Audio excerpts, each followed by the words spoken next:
সবাইকে স্বাগত জানাচ্ছি একটি নতুন ভিডিওতে। আজ আপনাদেরকে দেখাবো চট্টগ্রামের আনোয়ারা উপজেলার পশ্চিম হাজীগাঁও পশ্চিম সুরকাটা লোকনাথ মন্দির। শ্রী শ্রী লোকনাথ এই মন্দিরটি চট্টগ্রামের আনোয়ারা উপজেলায় অবস্থিত। এটি হাজীগাঁও পশ্চিম সুরকাটা গ্রামে অবস্থিত। এটি প্রতিষ্ঠা করেছিলেন আশিস কুমার সিংহ মহোদয়। উনি ওনার গ্রামেই এই শ্রী শ্রী লোকনাথ মন্দিরটি আসলে প্রতিষ্ঠা করেছেন। অত্যন্ত দৃষ্টিনন্দন এই মন্দিরটি। আসলে আপনারা যারা যাবেন গিয়ে মন্দিরে বাবার দর্শন করতে পারেন। বিভিন্ন কারুকাজ করে এখনো কিন্তু মন্দিরের কাজটি এখনো সম্পূর্ণ হয়নি। আশা করছি খুব শীঘ্রই এই মন্দিরটি উদ্বোধন হয়ে যাবে এবং এখানে দেখুন, এখানে কিন্তু নাট মন্দিরের কাজ চলছে।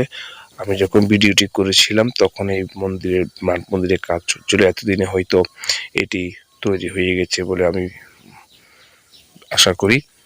আর যে কথাটা বলছিলাম, এখানে যে বাবার শ্রী শ্রী লোকনাথ মন্দির, এই মন্দিরটি আনোয়ারার মধ্যে লোকনাথ যে শ্রী শ্রী লোকনাথ বাবার যে যতগুলো মন্দির আছে, এই মন্দিরগুলোর মধ্যে সবচেয়ে সুন্দর এই মন্দির। এটা আপনারা বারোখাইন ইউনিয়নের হাজীগাঁও পশ্চিম সুরকাটা গ্রামে অবস্থিত। দেখুন কত দৃষ্টিনন্দন ভাবে এই মন্দিরটি কারুকাজ করা হয়েছে।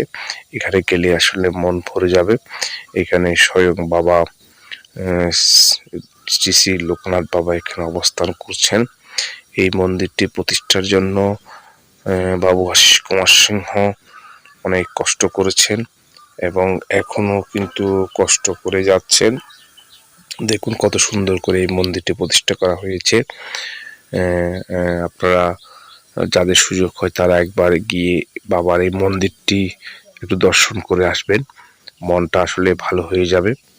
আমি আপনাদেরকে ঘুরিয়ে দেখানোর চেষ্টা করছি। পুরো মন্দিরের ভিতরের অংশটুকু অত্যন্ত সুন্দর কারুকাজ করে আসলে দেখুন কত সুন্দর কারুকাজ করা এই মন্দিরটি। এখনো কিন্তু সম্পূর্ণ মন্দিরটি এখনো শেষ করা হয়নি, তবে আশা করছি খুব দ্রুত এই কাজটি শেষ হবে। আপনারা একবার গিয়ে বাবার মন্দিরটাকে দর্শন করে আসবেন। এটা হচ্ছে পুরো মন্দিরের ভিতরের অংশ। আসলে এটা খুব সুন্দর করে মন্দিরের কারুকাজ করা হয়েছে। আপনাদের অবশ্যই ভালো লাগবে। এখানে স্বয়ং বাবা অবস্থান করছেন, শ্রী শ্রী লোকনাথ বাবা এখানে অবস্থান করছেন। আবারও মন্দিরের অবস্থানটা আপনাদেরকে জানিয়ে দিচ্ছি। এটা হচ্ছে আনোয়ারা উপজেলার বারোখাইন ইউনিয়নের হাজীগাঁও গ্রামের পশ্চিম সুরকাটা গ্রামে আসলে এই মন্দিরটি অবস্থিত। দেখুন আপনারা কত সুন্দর কারুকাজ করে কাজটি করা হয়েছে। এটি করেছেন লায়ন আশিস কুমার সিংহ। তার প্রচেষ্টায় এই মন্দিরটি প্রতিষ্ঠা করা হয়েছে। দেখুন এখানে বাবা অবস্থান করছেন রনে বনে জনে জঙ্গলে, যেখানে যেভাবে ডাকিবে বাবাকে পাবেন। এটা তার মন্ত্র। দেখুন স্বয়ং বাবা এখানে অবস্থান করছেন। তো আপনারা যারা বাবাকে দর্শন করতে চান তারা অবশ্যই এখানে যাবেন। তো ভিডিওটি আজ এই পর্যন্ত। সবাই ভালো থাকবেন, সুস্থ থাকবেন।